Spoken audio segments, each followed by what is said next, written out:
कृषी फलोत्पादन सेंद्रिय सिंचन फळपीक विमा प्रक्रिया मार्केटिंग परिषद व सिद्धेश्वर अग्रोटेक प्रदर्शन संपन्न. रायगड जिल्ह्यातील मुरुड येथील नांदगावमध्ये महाराष्ट्र राज्य आंबा उत्पादक संघाचे अध्यक्ष चंद्रकांत मोकल यांच्या अध्यक्षतेखाली कृषी फलोत्पादन सेंद्रिय सिंचन फळपीक विमा प्रक्रिया मार्केटिंग परिषद व सिद्धेश्वर अग्रोटेक प्रदर्शन आयोजित करण्यात आले होते.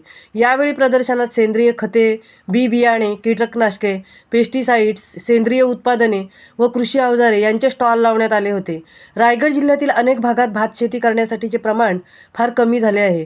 तसेच कोकणात गेल्या 2-3 वर्षापासून येथील हवामानात आमूलाग्र पद्धतीने बदल झाला आहे. त्यामुळे फळ पिकांचे मोठ्या प्रमाणात नुकसान होत आहे. तसेच वेगवेगळ्या किडींचे प्रमाण वाढल्यामुळे उत्पादनही कमी होत आहेत. कोकणची आंब्याची उत्पादकता ही 4000 टनांची आहे. कोकणात पूर्वी येणाऱ्या फळांच्या पिकात सध्या 40% घट झाली आहे. परंतु उत्पादन खर्च, मजूर खर्च, कीटकनाशकांचा खर्च, बाजारातील दलाल या सर्व समस्यांना आंबा उत्पादक शेतकऱ्यांना सामोरे जावे लागत आहे. तसेच कोकणात प्रक्रिया उद्योग खूपच कमी असल्यामुळे आमच्या आंब्याला कॅनिंगसाठी योग्य दर मिळत नाही. त्यासाठी यावेळी आंब्याला योग्य दर मिळावा हीच आमची मागणी आहे. तसेच आम्हाला विक्री करण्यासाठी योग्य ती साखळी निर्माण करून द्यावी. शेतमालाची वाहतूक योग्य, सुरळीत व जलद करता येण्यासाठी कोकणातील रस्ते चांगल्या स्थितीत असणे आवश्यक आहेत. कोकणाला 720 किलोमीटरचा सागरी किनारा लाभला आहे.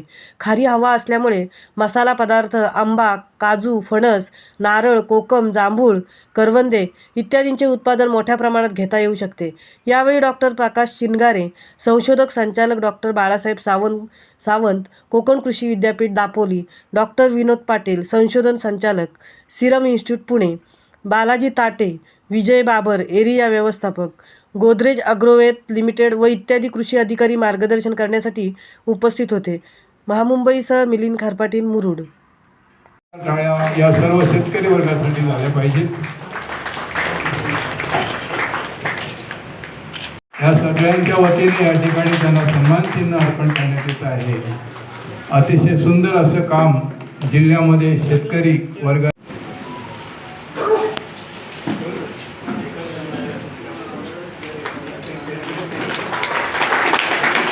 बाळासाहेब सावंत, कोकण कृषी विद्यापीठचे संशोधन संचालक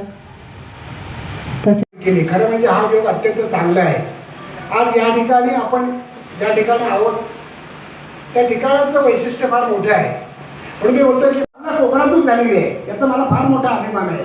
कारण त्याची इस्रायलची टेक्निक त्यांनी आणलं, त्यांनी प्रचंड काम केलं. त्यांनी सांगितलं या ठिकाणी आता लँडस्केपिंगमध्ये ते आले, परंतु हायटेक्निसीमध्ये आपल्याकडं शिक्षण आपण म्हणजे पहिल्या दुसऱ्या पिढीत शिक्षण आहे. आपल्याकडं फार पूर्वीपासून शिक्षण नाही आहे.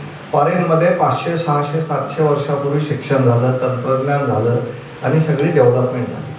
आता जे काही तंत्रज्ञान अवगत होतं जगभरात, मी तुम्हाला थोडक्यात सांगेन काय बाहेर काय चाललेलं आहे, माध्यमातून काय करता येईल त्याचा ते पुरेपूर उपयोग करून घेत असतात. आज या ठिकाणी सकाळी जरी कार्यक्रमाला उशीर झाला असला तरी सुद्धा अतिशय चांगल्या प्रकारे मार्गदर्शन करण्याचं काम या व्यासपीठावर 40 वर्षापूर्वी आपण रायगड जिल्ह्यामध्ये सुरू केली. मी आपलं अभिनंदन करतो. 40 वर्षापूर्वी ठिबक सिंचन काम करायची मला संधी मिळाली आणि त्यावेळेला त्यांचं बघितलं की ते अलिबागचे जरी प्रॉपर असले तरी संपूर्ण रायगड नव्हे तर महाराष्ट्रातला जे कोकण पट्टा आहे आपला, त्या कोकण पट्ट्यातील फळबागायतदार असतील किंवा भाजीपाला उत्पादन घेणारे शेतकरी असतील तर त्याच्या प्रश्नाच्या निमित्ताने कृषी विभाग इतर जसे आता जैन इरिगेशन असेल, ॲग्रोवेट कंपनी असेल किंवा माझ्या फुले अमृताची आहे, अशा प्रकारे खडतर काम करणारी सगळा हा परिसर आहे. आणि या परिसरात गेली 5-6 वर्ष संपूर्ण याच परिसरात संपूर्ण कोकणाची परिस्थिती अत्यंत दोलायमान आहे. आपण जर विचार केला तर जागतिक हवामान बदलाचा परिणाम